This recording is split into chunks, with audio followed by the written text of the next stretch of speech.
Jadi cari panggung. Nggak salah loh. Mau menyelamati kapal yang mau karam. Kalian itu ada di kapal yang karam. Gimana mau menyelamati kapal besar nahodanya Pak Joko Widodo ya, melawan ombak di tengah laut, tapi beliau tetap tegar karena rakyat di belakangnya. Doakan cita-cita kita semua rakyat Indonesia, apa yang ingin dilakukan oleh Pak Jokowi menuju Indonesia maju.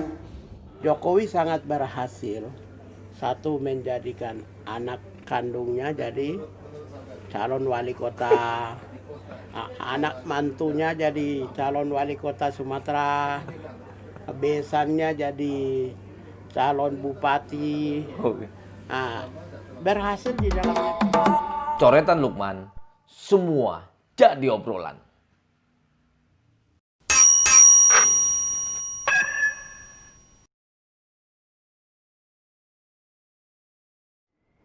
Assalamualaikum. Ketemu lagi sama gue Lukman. Kali ini gue akan menggabung-gabungkan ini untuk mereview, untuk memutar kembali. Ini ada Natalius Pigai, ada juga Rasman Arif Nasution, ada Kapitra Ampera, ada Ruci Tompul, ada juga Hendri Satrio sebagai analis politik. Kenapa gue gabung-gabungin? Menurut gue agak menarik nih. Ini seputar pemerintahan Jokowi Ma'ruf Amin. Ini mereka adalah dengan latar belakang yang kritikus dan yang sering muncul di media-media. Jadi gue mencoba menghadirkan dalam satu bingkai, karena gue coret, gue gabung biar gak usah cari-cari channel-channel lain. Di sini bisa sekali klik bisa dilihat semuanya, ya. Kita lihat aja ya. Saudara-saudara sekalian. Oke. Adalah satu, berhasil untuk meningkatkan kemiskinan, berhasil meningkatkan pengangguran, kemudian berhasil membangun sebuah oligarki politik, berhasil membangun oligarki ekonomi. Nyatanya selama 6 tahun Jokowi memimpin, menggunakan 12 triliun lebih, 12 atau 13 triliun lebih, itu kira-kira hanya mampu menciptakan 17.000 orang kaya baru. Orang kaya baru loh, 17.000 ya. Ini laporan dari Global Wear Report. Orang kaya baru 12.000. Itu berhasil. Itu yang berhasil yang kedua. Ya. Sekarang saya tambah lagi berhasil yang ketiga. Jokowi sangat berhasil.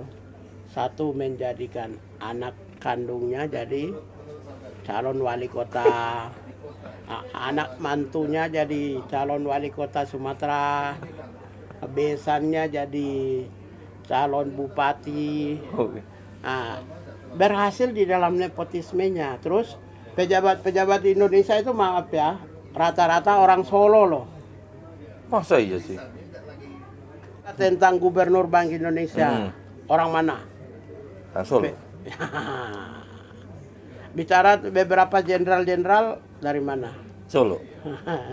Sudah deh, kalau bro, lo bicara begini, ini Jokowi berhasil mengangkat orang-orang Solo menjadi pejabat-pejabat tinggi. Ada seseorang yang tes untuk badan penyihatan, apa namanya? BPPN. Bukan, yang badan OJK. Otoritas Jasa Keuangan. Ya. Ada seseorang yang berasal dari luar Jawa ikut tes juga, dipanggil lah oleh Presiden Jokowi. Kamu jangan dulu ya. Ini soalnya yang mau jadi pemimpin ini kebetulan orang Solo yang jadi ketua. Tapi bukannya mengutamakan tetangga sama saudara dulu? Ya, itu keberhasilan Pak Jokowi. Keberhasilan Pak Jokowi adalah membangun sebuah oligarki keluarga, ya, nepotisme ya. Dan Pak Jokowi itu baru pertama kali dari 7 presiden Indonesia, anak kandungnya dimajukan untuk menjadi kepala daerah loh. Yang masih aktif ya. Nah, kalau dulu Pak Soeharto itu orang Jogja, tidak pakai Jogja ke Musuk, tidak. Jawa. Agak lebih luas. SBY kombinasi nasional. Oke. Agak lebih luas. Kalau sekarang Solo. Wong Solo. Ya saya juga maaf ya, saya juga biasa di sana. Wong Solo ya. kita udah ya katakanlah kampung kita juga lah Solo. Tapi kan ini kan kita harus, karena soal negara kita nggak usah milih-milih apa, bodoh amat kita mau dari mana. Tapi kita ucapkan kenyataan. Oke. Ini Abang sebagai aktivis, kritis, ini kritikus Abang, tapi kayaknya sepertinya ada di luar nih, sendirian nih. Sementara sekarang ada kelompok yang namanya Kami. Ada juga kelompok namanya Kita. Abang lihat dari dua kelompok ini seperti apa? Saya tidak tertarik membahas Kita. Kenapa? Karena yang Kita itu yang dimunculkan oleh satu orang aja di media sosial. Itu ibarat balon yang berisi tapi di dalamnya tidak ada. Oke, kosong. Terbang tinggi tapi nggak ada isinya. Ada. Oke. Tong kosong bunyi nyaring. Terus itu rawan meletus lagi tengah jalannya. Jadi kalau disuruh bahas Kita ya kayaknya tidak tertarik. Karena ya mau bahas apa sesuatu yang kagak ada gitu. Okay. Orang nulis, kemudian influencernya langsung viralkan dengan uang 90 miliar tersebut, viralkan kemana-mana, baru seakan-akan Kita itu muncul sebagai satu kekuatan politik civil society untuk mendukung legitimasi pemerintah. Itu kagak ada itu, maka saya tidak tertarik. Oke. Kalau Kami? Ini yang menarik. Apa menariknya bagi Abang? Yang pertama adalah prinsip perjuangan untuk kami muncul untuk mengartikulasikan kepentingan rakyat, menyampaikan tuntutan, jeritan, rintihan, ratapan, kemudian menjaga kontrol terhadap kekuasaan supaya ada check and balances. Kemudian kontrol terhadap pemerintah supaya tidak boleh ada korupsi, kolusi, nepotisme, kontrol terhadap kekuasaan supaya tidak boleh ada vandalisme moral di dalam pemerintahan, kontrol terhadap kekuasaan supaya adanya akselerasi percepatan kebijakannya, implementasinya, penyalahgunaan penggunaan keuangan dengan implementasinya jadi kompatibel. Itu saya kira saya memahami Kami itu prinsipnya, jiwanya sama kita. Tapi banyak orang juga yang ngomentarin mereka, kenapa sih nggak ikut ambil bagian langsung aja yang real daripada maaf nih bikin gerakan aksi teriak-teriak di luaran itu. Saya kan belum masuk. Bukan yang Kami itu. Ada orang berpendapat seperti itu. Menurut Abang seperti apa? Ada orang yang mengkritik mereka, alah ini teriak-teriak di luar aja, kalau memang bisa kenapa nggak ikut langsung bantu ke pemerintah dan sebagainya gitu. Bantu ke pemerintah kan sudah dibantu oleh Pak Jokowi dan para tim suksesnya. Oke. Kita bagi peran. Mereka juga membangun negara Indonesia, tapi dari sisi mereka dengan mengontrol kekuasaan. Yang pihak Jokowi dan influencer dan para pendukungnya, buzzer dan pendukungnya atau Jokowersnya, itu juga membangun Indonesia dengan menggunakan anggaran. Yang membedakan tuh mereka dapat gaji, Pak Jokowi dan mereka pemerintah, yang Kami tidak dapat gaji. Oke. Tetapi tujuannya sama. Sama-sama membangun negara. Jadi tidak ada yang beda. Jadi satu tujuan, langkahnya cuma caranya yang berbeda. Ya, karena itu di negara-negara yang modern, itu oposisi atau kelompok oposisi itu juga dibiayai. Oke.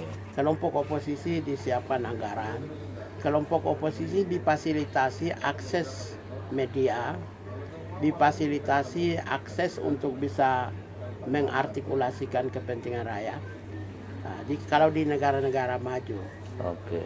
kalau negara-negara yang memble itu seluruh akses-akses dan pilar-pilar demokrasi dikancing, ditutup semua.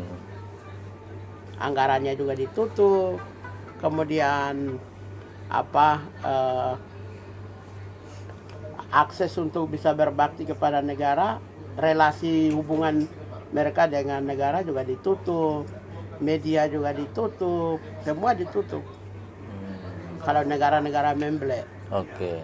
Kebetulan kita, Jadi kita udah nggak memble berarti? ya kalau semua media tertutup, ya kemudian partai politik di kerangkeng di dalam kekuasaan, legislatif ditiadakan karena berkantor di dalam pemerintahan, Oke. eksekutif, maka itu kategori ya saya pikir sudah kita mulai ongoing to maybe the false of state, negara yang sedikit gagal. Nah itu tadi dari Natalius Pigai ya. Dan sekarang kita dengar nih dari Rasman Nasution yang dulu sebagai ketua X212 kawal Kiai Ma'ruf Amin saat Pilpres. Saya jujur saja ya, banyak menteri-menteri memang. Ini kan misalnya pandemi, kan yang harus digerakkan itu ekonomi kerakyatan. Pertanyaan saya, menteri yang di bidang itu bergerak nggak?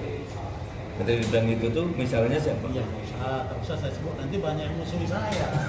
Oh ini Rasman, ini kan nggak enak. Tapi Pak Presiden sudah pasti tahu. Kemudian yang kedua, ini sinyal keras dari Pak Jokowi. Kenapa Pak Jokowi menunjuk menteri ya untuk penanganan ekonomi, untuk COVID-19 misalnya, Bung Erick Thohir misalnya ditunjuk. Ini kan harusnya menjadi pertanyaan banyak orang, kenapa dia menunjuk? Padahal ada yang spesifik menangani itu. Ada Menko Perekonomian, ada Menteri Keuangan, ya kan? Iya. Ada Menteri Perdagangan, ada Menteri Perindustrian. Kok dibentuk itu gitu? Nah, ada apa? Tentu sebetulnya ini sindiran gitu. Meskipun saya lihat Pak Erick Thohir ini prestasinya biasa-biasa saja. Hanya mindah-mindahin aja kok saya lihat. Ganti komisaris A, komisaris B, yang lain juga nggak berprestasi amat. Artinya sebenarnya nggak ada sesuatu yang istimewa dari Pak Enggak, Jokowi. tidak ada. Itu satu. Yang kedua, sinyal kuat lagi. Kenapa Pak Jokowi tiba-tiba minta Pak Prabowo nangani pangan, pertanian ya, Iya. pertanian. Nah ini harusnya kan jadi pertanyaan bagi Menteri Pertanian. Nah jadi begini, apakah Presiden merasa bahwa dia kena Menko Perekonomian, Ketua Umum Partai Golkar, mungkin dia suka, atau mungkin tadi juga Menteri Pertanian berasal dari Partai Nasdem yang Pak Surya Paloh, beliau suka sehingga harus menukar job description-nya. Kalau orang yang mengerti dengan job description itu kan sudah menjadi pertanyaan.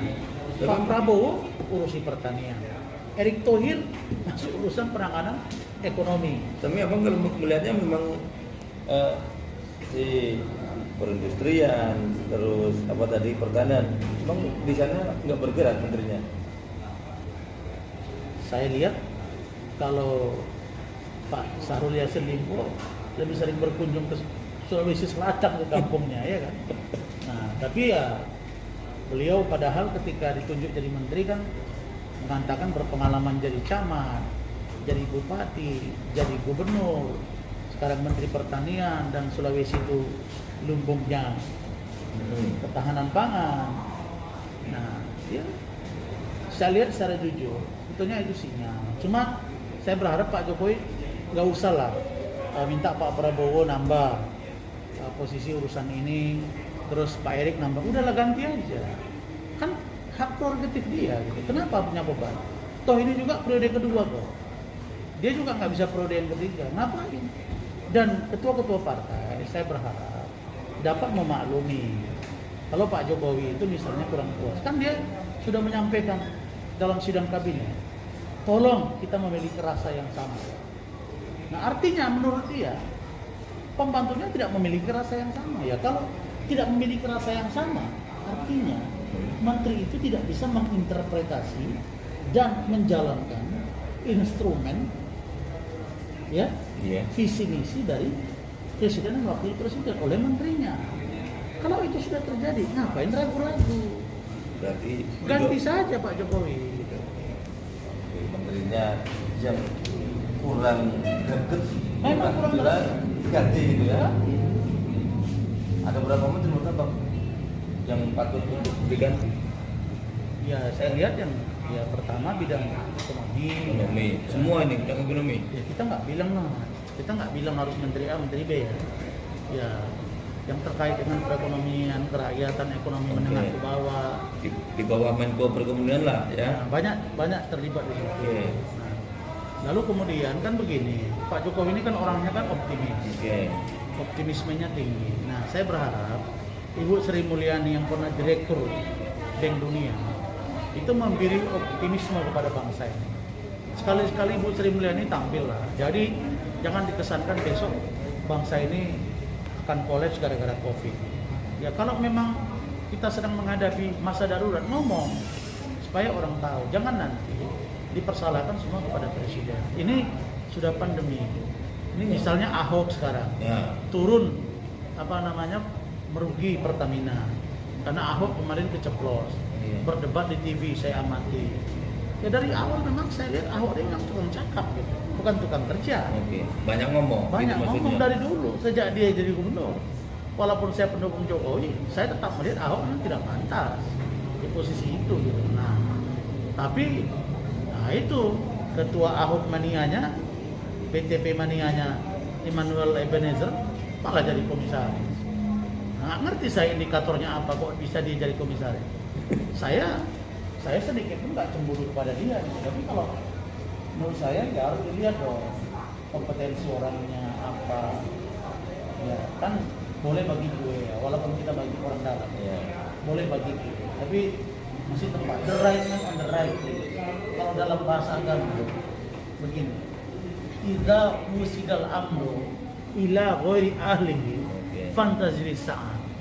Apabila kamu memberikan sesuatu posisi kepada orang yang bukan ahlinya, maka tunggu masa kehancurannya. Berarti The right man on the right place, the right man on the right dalam hal ini berarti secara langsung Abang mengatakan ini Abang orang dalam, tahu posisi dalam pergerakannya apa. Banyak. Jadi di dalam cakar-cakaran gitu. Saya melihat banyak yang tidak the right man on the right place. Banyak posisi-posisi itu. Nah, tentu Pak Jokowi kan bisa lihat. Mungkin pertimbangan awal seperti dulu ya, di awal Pak Jokowi jadi presiden, yang wapresnya Pak Yusuf Kala. Itu kan Menko Perekonomian waktu itu kan yang Menteri Pertanahan sekarang. Menteri Agraria. Si apa itu namanya? Menteri Agraria Sofyan Jalil. Saya juga kaget, tiba-tiba Sofyan Jalil dari Menko Perekonomian. Tapi pada resapel yang kedua langsung diganti. Artinya kelihatan. Kenapa sekarang? Justru sekarang bukan masa pandemi ini, Pak Jokowi harus menahan diri. Dia harus lebih gerak karena ekonomi rakyat kalau nggak cepat diselamatkan dengan kebijakan yang benar-benar real di lapangan, itu berbahaya bagi kehidupan berbangsa dan bernegara. Karena ini ingat, Pak Jokowi itu kepala negara dan kepala pemerintahan. Nah, dari Rasmana Sution kita beralih ke Kapitra Ampera. Apa pendapat Kapitra Ampera nih? Yang saat itu sempat nyalek untuk PD Perjuangan tapi gagal lolos ke Senayan. Bukanlah suatu pencerahan politik, tapi justru ini penghancuran common sense politik, akal sehat politik. Karena di kondisi pandemik seperti ini yang mana kita dunia sangat prihatin terhadap pandemik corona, dan tidak ada satupun di negara dunia ini kelompok masyarakat bikin oposisi justru untuk menyatukan masyarakat. Orang harusnya membangun kebersamaan dengan kekuasaan formil agar bisa keluar dari segala problematik yang ada. Ini artinya berarti kami ini ilegal atau gimana? Kami ini inkonstitusional. Destroyer. Saya katakan destroyer. Kami ini destroyer. Bahwa kedua agendanya jelas itu. Di poin 8 agendanya itu ingin menjatuhkan presiden, pemerintah yang sah melalui sidang istimewa. Meskipun narasinya dia kemas, tapi sebagai doktor ahli hukum tata negara, saya bisa dengan jelas membacanya bahwa mereka menuntut pertanggungjawaban presiden secara undang-undang dan konstitusi dan minta fungsi MPR, DPR, DPD, dan MK. Artinya apa?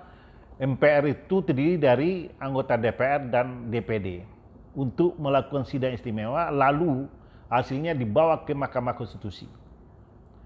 Jelas itu agendanya. Dari 8 agenda itu sebenarnya satu yang dituju bahwa pemerintah ini gagal. Pemerintah Jokowi dianggap sudah gagal, telah melakukan crime to state, kejahatan terhadap negara. Maka dia harus dimakzulkan, di impeachment. Itu sebenarnya yang saya lihat dari koalisi menyelamatkan Indonesia hari ini. Artinya berarti poinnya si kami ini mereka tujuannya untuk melengsarkan Jokowi begitu? Presiden mau di impeachment, minta di impeachment, minta dilenserkan, dimakzulkan dengan sidang istimewa. Tapi impeachment itu kan datangnya dari dalam parlemen. Kalau dari luar nggak ngaruh dong? Mereka akan mendesak MPR tuh, seperti zaman Gus Dur. Mereka akan desak MPR supaya membuat sidang istimewa, lalu dijatuhkan tuh, seperti Gus Dur. Mereka ingin bikin skenario seperti Gus Dur. Oke, tapi kalau nggak dari poin-poin 8 tuntutan itu kan salah satunya adalah soal kondisi ekonomi dan sebagainya. Faktanya kan mungkin saat ini seperti apa sih? Itu kemasan semua. Dalam dunia kondisi sekarang pasti pertumbuhan ekonomi minus dimanapun di dunia itu. Di Singapura juga minus, di Filipina, di Malaysia, semua minus. Nggak ada ekonomi dunia ini yang tumbuh gitu. Tapi abang kira-kira sekarang kan karena ada di PDI posisinya, abang tuh waktu itu juga nyalek di PDI. Andai kan abang bukan dari kelompok pemerintah, artinya mungkin abang kan sama dengan mereka? Saya kan tidak memiliki lagi otoritas apapun tuh. Saya bukan pengurus partai, saya juga bukan karyawan Jokowi. Saya orang yang independen, menilai dengan hati nurani.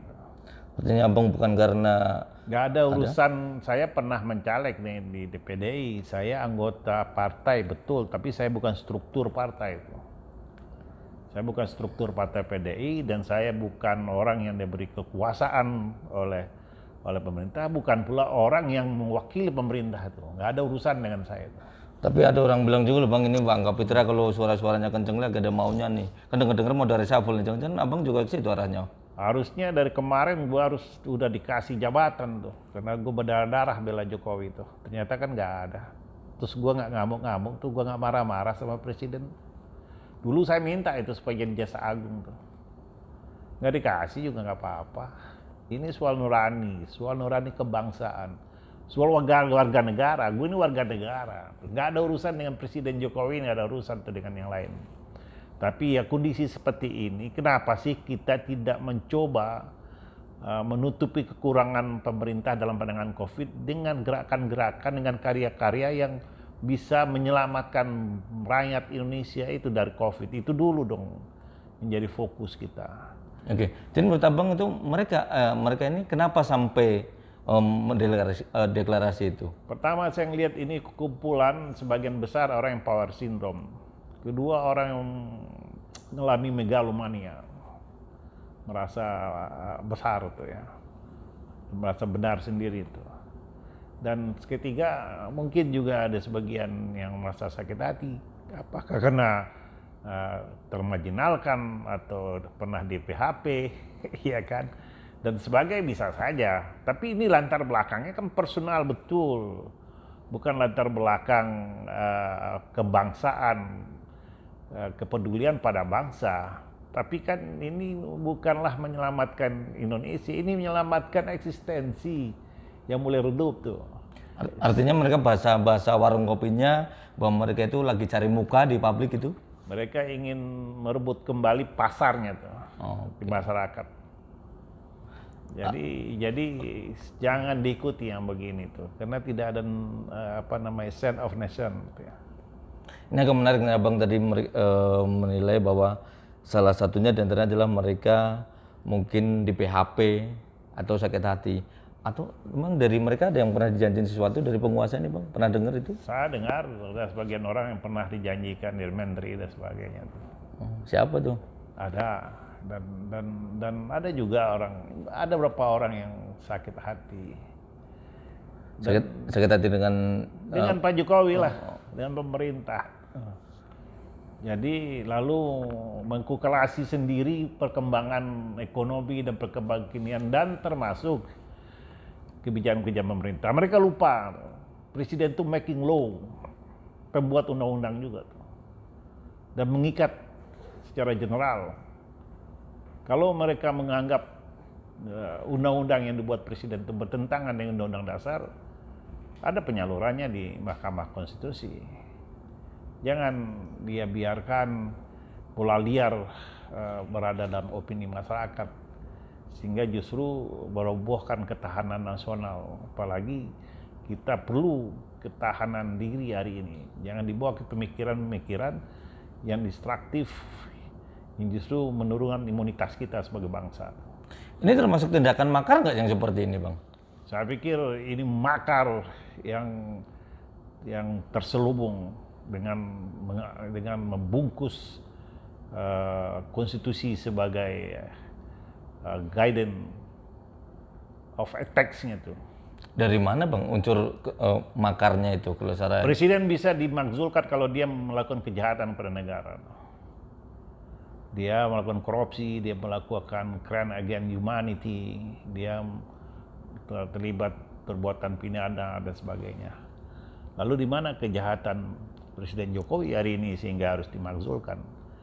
Jadi ini kan trik politik, kalau bahasa agama tuh itu siasat, politik itu siasat, bagaimana mensiasati itu sehingga ada degradasi kepercayaan masyarakat terhadap presiden, dan mereka lupa tuh mosi tidak percaya itu tidak dapat dibenarkan oleh undang-undang dasar tuh, itu yang mereka lupa. Oke. Jadi poinnya menurut Abang gerakan kami ini sebaiknya ditanggepin seperti apa oleh masyarakat atau mungkin saya ingin katakan masyarakat harus forget it, lupakan mereka, karena mereka bukan menyelamatkan bangsa Indonesia tapi menyelamatkan diri mereka, eksistensi politik mereka, agar mereka diterima kembali oleh masyarakat sebagai tokoh politik yang ada agendanya sebenarnya semua berebut pada kekuasaan. Oke. Berikutnya lagi, Bang, kalau misalnya nanti mereka tetap gerakannya, mereka terus mengkampanyekan gerakannya untuk mengkritik ataupun apa istilahnya ya, bahasa-bahasa oposisi mereka lah di tempat umum maupun masuk-masuk institusi, mereka ini bisa ditindak secara hukum atau gimana? Kalau dia mengeluarkan statement-statement yang hoax atau lying of public, dan hal itu mempengaruhi emosi masyarakat, dia bisa kena Undang-Undang Nomor 1 Tahun 46 Pasal 70, Pasal 14 dan 15, menyebarkan berita bohong yang mengganggu ketertiban masyarakat. Jadi, kalau dari poin-poin 8 yang mereka sampaikan tadi, itu semuanya hoax atau ada yang fakta sebetulnya? Mereka tidak mempunyai instrumen selain bagaimana meminta DPR melaksanakan fungsi untuk mengimpeachment, untuk melengsarkan Presiden Jokowi. Semua kemasan, tuh, casing aja tuh. Casing dengan narasi-narasinya sendiri, tidak dengan data-data yang valid tuh. Kan kalau saya amati mereka kan berpikir dari perpu tuh yang dibikin presiden tentang kos biaya penanganan COVID. Dan itu sudah disetujui oleh DPR, sudah menjadi undang-undang. Nah, ketika itu sudah undang-undang dan kalau masyarakat atau lembaga masyarakat atau siapapun yang punya standing hukum gitu ya, legal standing, dia bisa mengajukan constitutional review kepada Mahkamah Konstitusi, menguji undang-undang itu bertentangan tidak dengan undang-undang dasar. Itu yang jalan yang konstitusional dan konstruktif, sehingga itu memberikan kecerdasan kepada masyarakat. Itu kalau dilihat dari tadi pesertanya di Sonid ada kan ada juga kalau nggak salah Pak Amin Rais, Pak Din, terus ada juga Mbak Titi. Itu abang lihat nggak ini ada unsur-unsur orde baru lah atau apalah gitu? Pertama saya ingin katakan Amin Rais sama Din Samsudin tidak representasi dari Muhammadiyah, bukan mewakili Muhammadiyah. Tuh. Ini orang-orang kalah di konstelasi politik yang belum move on. Tuh. Yang tadinya mendukung Prabowo, lalu Prabowo-nya sendiri sudah bagian dari rezim hari ini, dari pemerintah hari ini. Harusnya yang terlambat move on itu Prabowo, tapi Prabowo sebagai negarawan dia tahu kepentingan bangsa di atas kepentingan pribadi. Dia membantu bagaimana pemerintah hari ini bisa melaksanakan amanahnya itu. Justru orang-orang sampalan Prabowo, orang-orang yang berada di pinggiran Prabowo, di samping Prabowo, malah melakukan resistensi terhadap negara. Dan ini contoh jelek, ini bukan tokoh, ini toko. Ini. Tokoh dengan toko itu apa maksudnya bang? Tokoh itu orang yang bisa dipanuti, toko sesuatu yang bisa kita akalin tuh. Oh, oke. Karena isunya abang dapat dibeli siapa gitu, berapa untuk masuk sana? Gua kalau udah dibeli, gua nggak duduk di sini. Gua jadi direktur di sini. Nggak ada yang bisa beli gua tuh. Gua nggak ada duit, bukan gua nggak punya duit, gua nggak butuh duit tuh. Gua nggak punya kekuasaan, bukan gua nggak bisa bikin kekuasaan, tapi gua nggak butuh itu. Keinginan gua untuk tidak memiliki keinginan, tetapi gua concern dengan humanity itu, manusia dalam kemanusiaan.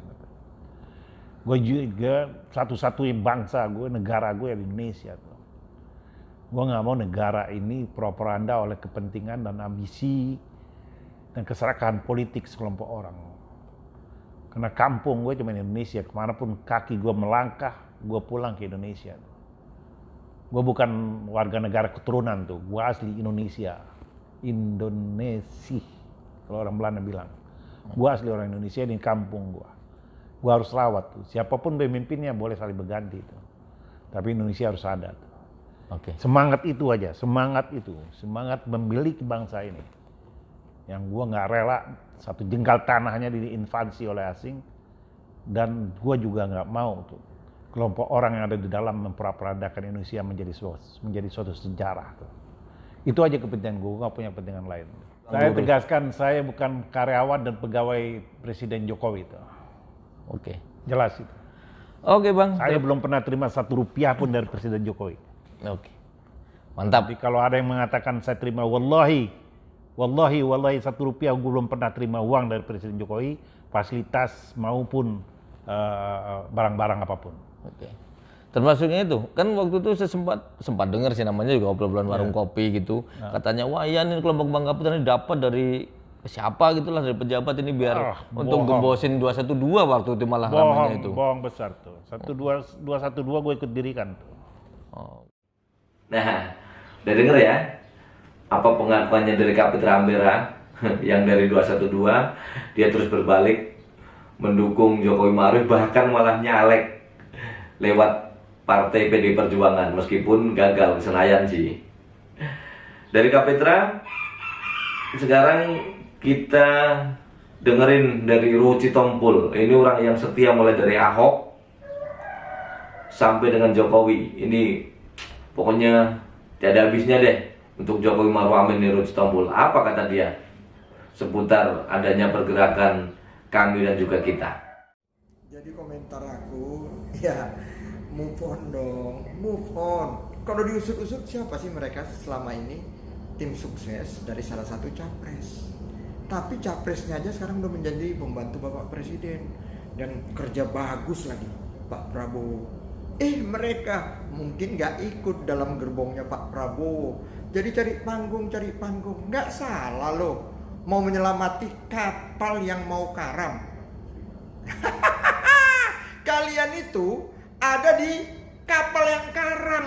Gimana mau menyelamati kapal besar nahodanya Pak Joko Widodo, ya, melawan ombak di tengah laut, tapi beliau tetap tegar karena rakyat di belakangnya. Doakan cita-cita kita semua rakyat Indonesia, apa yang ingin dilakukan oleh Pak Jokowi menuju Indonesia maju bisa tercapai dengan baik. Yes. Tapi bukannya itu nanti dicap ini Bang sebagai kelompok dungu nih dari kelompok-kelompok yang berseberangan sama mereka. Itu gimana itu? Oh iya, karena di situ kan satu ada si RG yang suka mendungu-dungukan orang. Saya kalau RG nih, saya udah pernah sama dia di salah satu acara TV. Saya bilang, oke lah RG, kami ini dungu. Tapi karena kau terlalu sering menyatakan siapapun dungu, kayaknya kau kami angkat menjadi Raja Dungu. Kami rakyatnya kau lah, ya, Raja Dungu. Jadi RG kalau dia ngomong, aduh, kadang-kadang kita buang energi, kita tanggapi dia. Dia hanya permainan kata-kata saja. Ya, mirip lah sama yang di DKI itu. Nggak takut nih, nanti dilaporin loh pencemaran nama baik loh. Kalau Rocky aku korek-korek kuping aja lah. Karena kalau kita hitung omongan dia, udah banyak orang sakit hati, ya. Tapi Rocky memang maunya begitu, dia maunya dia dilaporkan biar dia tambah beken, kan itu saja. Jadi saya bangga juga lihat polisi, hebat juga, nggak mau diproses orang-orang kayak gini. Tapi kadang-kadang aku kepingin diproses kok. Kenapa? Contohnya lihat Said Didu, lihat sekarang kan rada kalem, yang selama ini merdeka. Padahal itu merdeka itu dari aku loh, lihat di Twitter aku selalu bilang merdeka. Dia bilang manusia yang merdeka, tapi sekarang malu-malu kucing, beraninya rame-rame. Apa itu? Deklarasi, ya, deklarasi kami. Tapi sudahlah, Pak Joko Widodo ibarat pohon. Saya mohon, tolong ini dicamkan. Pohon yang tinggi, angin di atas bertiup kencang. Termasuk ada angin spoi-spoi yang deklarasi kemarin kami. Nggak usah khawatir, Pak Jokowi tetap tegar. Kenapa? Akarnya kuat sampai ke bawah. Rakyat Indonesia akarnya. Itu. Oke, Bang Ruth kalau gitu. Terima kasih Bang ya, komentarnya Bang nih. Iya, Kang Lukman, sukses terus. Maju Kang Lukman. Yes, merdeka. Waduh, dibilang barisan sakit hati, ada Raja Dungu lagi. Ini kata Bang Ruhut. Aduh, seserius itu ya. Ya udahlah itu mah kata Bang Ruhut ya. Kalau kalian semua silahkan pendapatnya seperti apa bisa komentar-komentar aja di channel gue ini.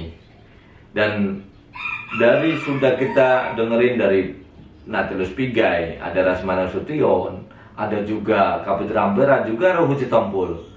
Dari analisis politiknya seperti apa nih? Gue juga sempat wawancara tuh dengan Hendri Satrio. Apa kira-kira komentar Hendri Satrio ya mengenai pendapat orang-orang ini? Pernyataan Pak Jokowi yang mengatakan bahwa dirinya tidak ada beban. Nah, kita lihat nanti kalau memang misalnya mau reshuffle, apakah ketidakada bebanan ini bisa juga diterjemahkan dalam menteri-menterinya yang baru nanti. Tapi kalau dilihat secara matematika politik gitu, ini memang sudah selayaknya atau belum sih kalau misalnya ngeliat tadi Bang Hendri bilang ini Pak Jokowi sukanya dengan kerja, tapi sekarang pandemi ya banyak yang tidak siap gitu. Nah, ngeliat dari itu, apakah memang ada catatan khusus nih menteri-menteri yang memang ya layak diganti sebetulnya gitu? Karena apalagi dengan statementnya sudah tanpa beban nih di periode ini. Ya sebetulnya kan yang disoroti selama pandemi ini ya dua hal ya, yang ada kaitannya dengan manusia, itu kesehatan, pendidikan gitu ya, terus kemudian yang ada kaitannya dengan ekonomi, ya pastinya Menteri Keuangan, kemudian mungkin pariwisata, mungkin Tapi kemudian Pak Jokowi juga pernah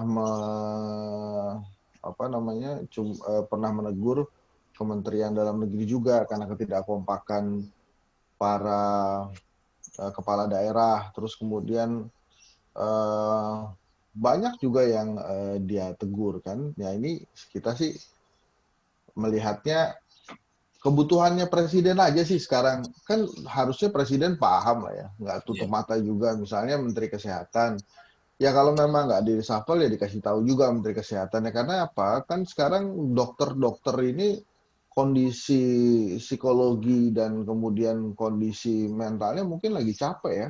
Apalagi ya kita harus berduka juga ada 100 dokter lebih yang meninggal dunia kemarin.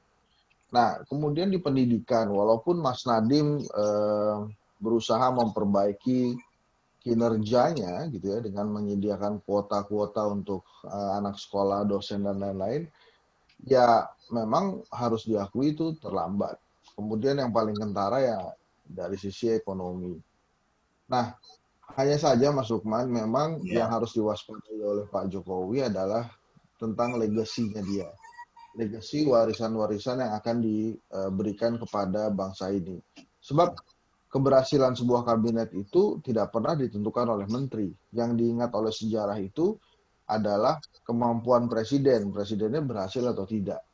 Nah, yang saya lihat Pak Jokowi kerjanya sudah bagus, hanya banyak sisi yang kemudian dimanfaatkan entah itu oleh lawan politik atau orang-orang yang berusaha mungkin ya mencatatkan sejarah buruk pada saat Pak Jokowi memimpin gitu. Misalnya beberapa undang-undang yang dipaksakan untuk dibahas dan kemudian disetujui itu menurut saya berpotensi untuk memperburuk citra Pak Jokowi bila tidak hati-hati.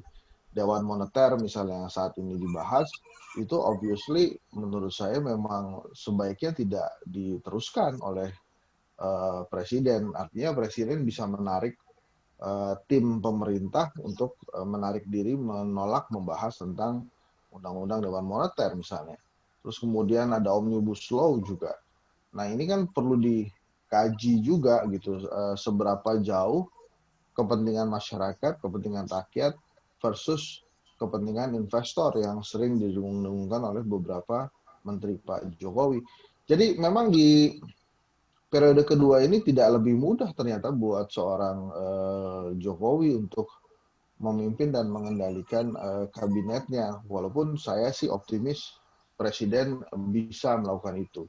Nah, kemudian yang paling penting juga salah satunya Mas Lukman, bagaimana kemampuan untuk mengkoordinasi komunikasi antar lembaga. Presiden berkali-kali mengatakan itu gitu bahwa komunikasi adalah hal yang penting. Koordinasi adalah hal yang penting. Tapi memang hal-hal ini nampaknya cukup berat juga dilakukan oleh presiden. Saya mungkin alasannya saya yakin presiden lebih paham. Satu lagi yang perlu kita garis bawahi adalah kenapa kemudian reshuffle ini perlu. Saya melakukan polling tuh di Twitter. Saya kasih 4 pilihan jawaban. Sebetulnya yang paling ditunggu oleh masyarakat Indonesia itu apa sih? Vaksin kah? Obat COVID kah? BLT tunai kah? Atau bantuan sembako gitu. Tadinya saya pribadi menduga mungkin voters ini banyak yang pilih bantuan tunai langsung. Ternyata nggak juga. Kesehatan buat mereka penting. Vaksin yang paling banyak dipilih gitu.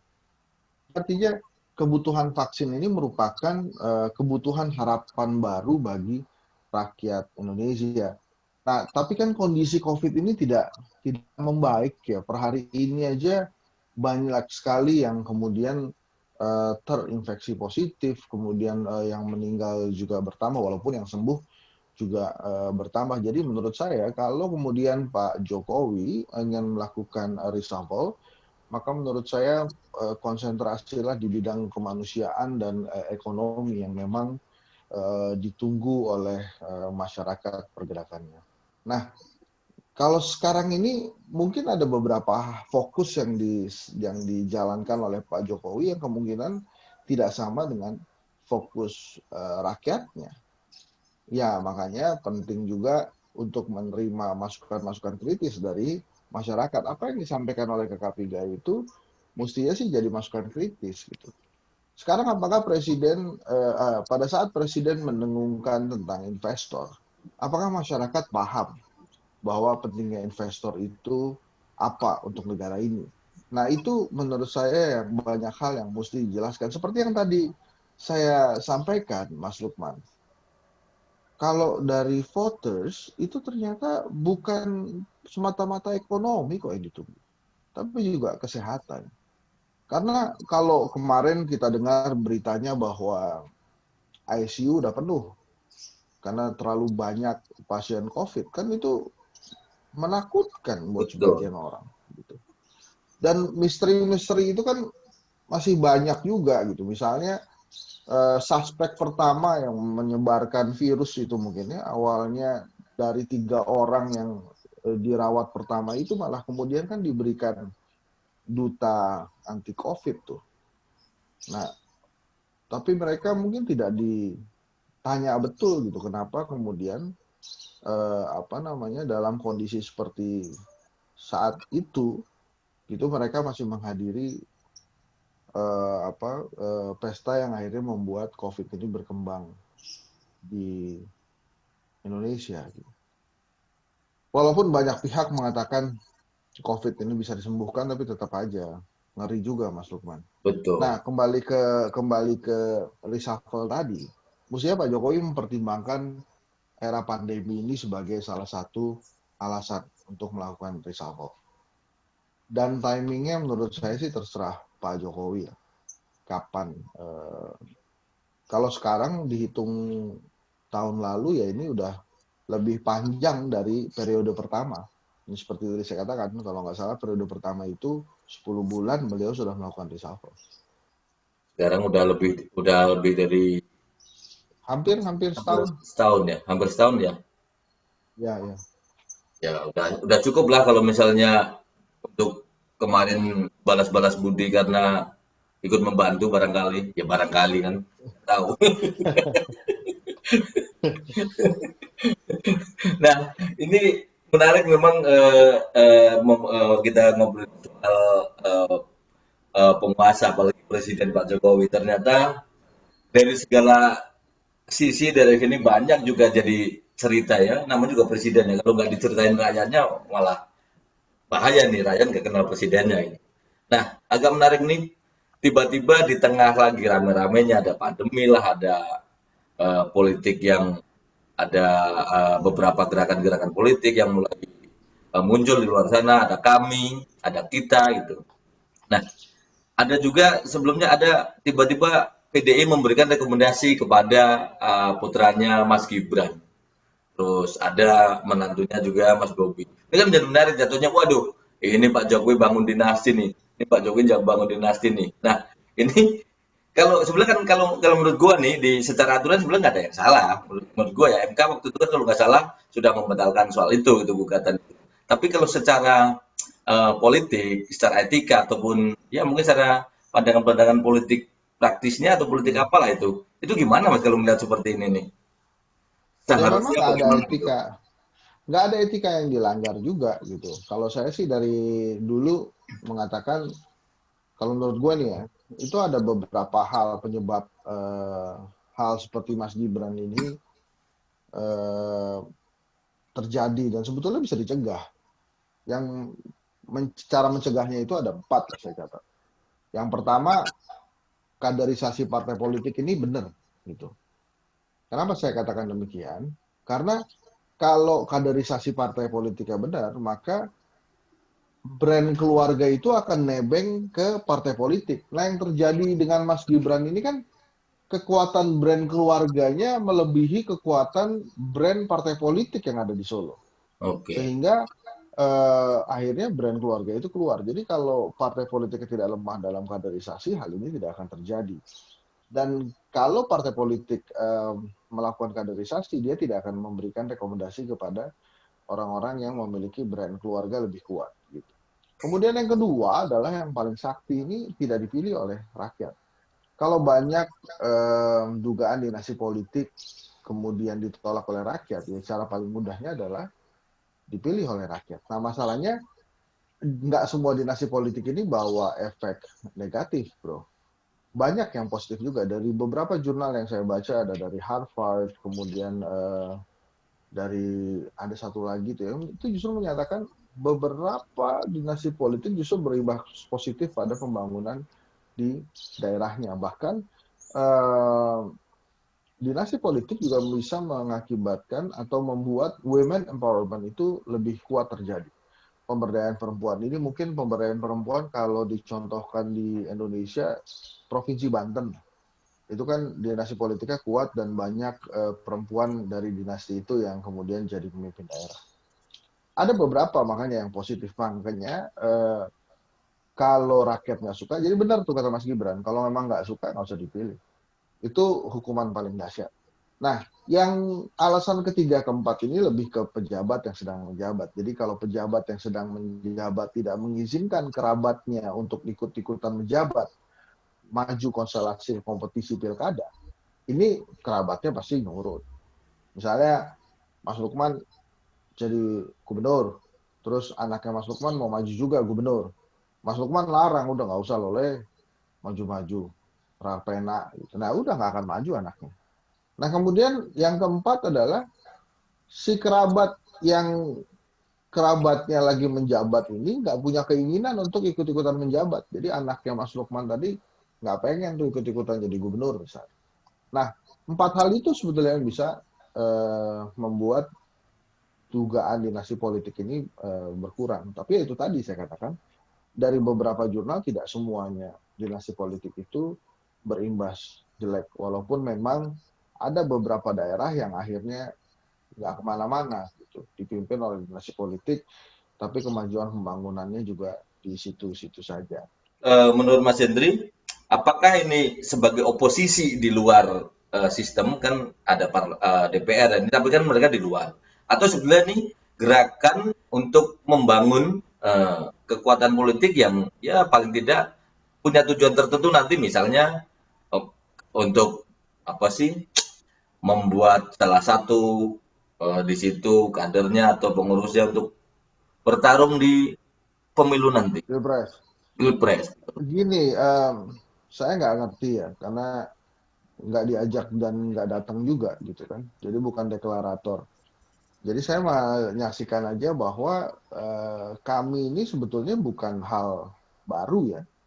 Bukan hal baru, banyak sekali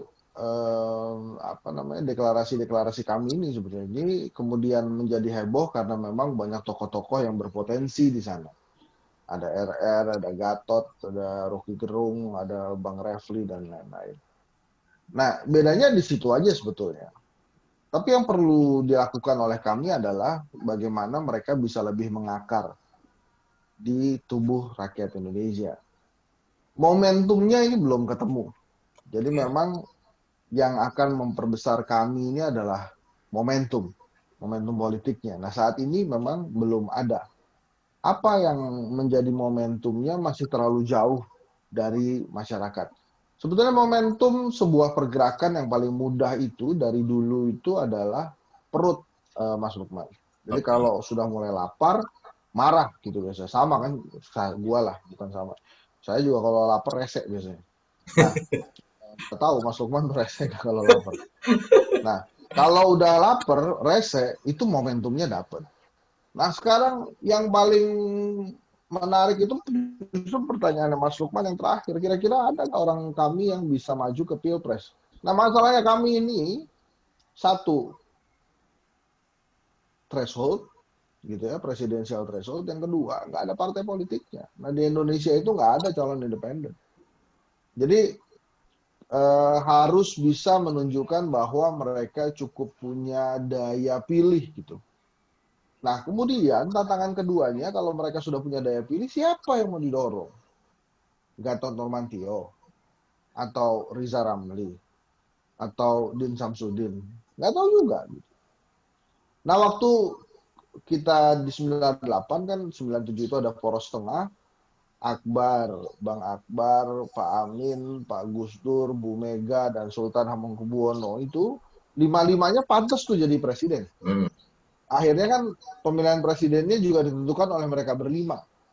Terpilihlah Mas Gus Dur, Pak Gus Dur dan Bu Megawati waktu itu. Nah, ini mungkin harus begitu juga sekarang ini. Mungkin Rizal, RR ya, RR, Gatot, Rahma, Bu Rahma ya. Terus kemudian Pak Din, mungkin juga Bang RG, Bang Refli, Bang Said Didu gitu ya. Itu ya ngobrol aja coba. Nah, memang kalau salah satu kelemahannya kemarin itu ya itu yang tadi saya sudah sebutkan. Ini nggak ada partai politiknya. Waktu itu poros tengah, ya memang belum besar partai politik, tapi Akbar Tanjung adalah seorang Golkar, Hamengkubuwono juga Golkar, Megawati PDI Perjuangan, Gus Dur dan Amin Rais belum punya partai waktu itu. Tapi Gus Dur adalah NU dan Muhammadiyahnya Amin Rais. NU dan Muhammadiyah ada di kami. Tapi kalau partai politik, saya sih kalau saya nggak salah nggak ada partai politiknya. Jadi itu memang berat sekali sih. Tapi in terms of momentum, kalau nanti sudah datang momentumnya, apakah kami bisa besar ya tergantung kita. Kita mau ngikutin atau tidak. Tapi jangan kemudian jadi latah ada deklarasi kita gitu. Itu kan jadi diketawain tuh. Nah, itu dia. Baru mau saya kalau deklarasi jangan mitu lah. Masa mitu misalnya Mas Lukman pakai kaos Solo. Wah, ini karena Mas Lukman pakai Solo, saya pakai kaos Jogja gitu kan. Itu kan mitu gitu. Itu justru persaingan yang nggak jelas jadi akhirnya ngikut-ngikut begitu. Akhirnya kan diketawain dan kitanya cuma serang-serangan orang yang deklarasi aja. Toh pemerintah juga walaupun dibelain kita juga sama aja kok, pergerakannya tetap aja konsentrasi di pembangunan, nggak ngurus-ngurus kita gitu.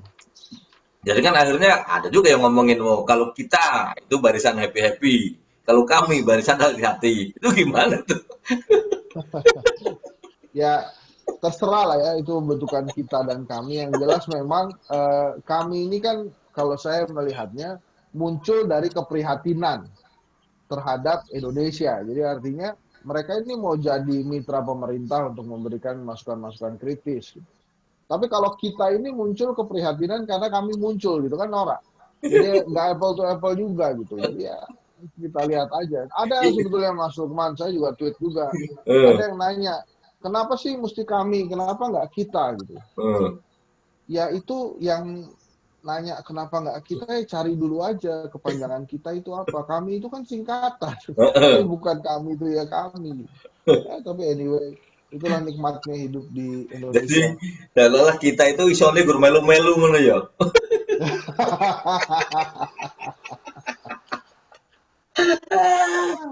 Menarik. Aduh. Oke Mas Hendri, ini udah siang dan terima kasih banget pagi-pagi udah Sama-sama Mas Lukman. ngobrol. Terima kasih banyak. Ini nanti akan masuk di channel ya Mas Hendri, jangan lupa nih ini aman ya. Aman, insya Allah. Biasa kita harus Dan gue klarifikasi. nggak ngomong kan kalau gue nemuin obat COVID kan, jadi aman aja. Gak ngerti juga soalnya obat COVID itu mesti apa. Obat COVID udah mau ketemu, tapi ini halal apa haram Mas? Rampung-rampung Mas. Ya, tapi saya sempat recheck juga backgroundnya Mas Lukman. Apakah Mas Lukman pernah bikin album? Apakah pernah punya grup band gitu kan? Kalau punya di background itu saya mesti hati-hati itu bicara. Ya, nanti bisa menyebar. Tapi ternyata aman-aman aja backgroundnya. Aman-aman aja.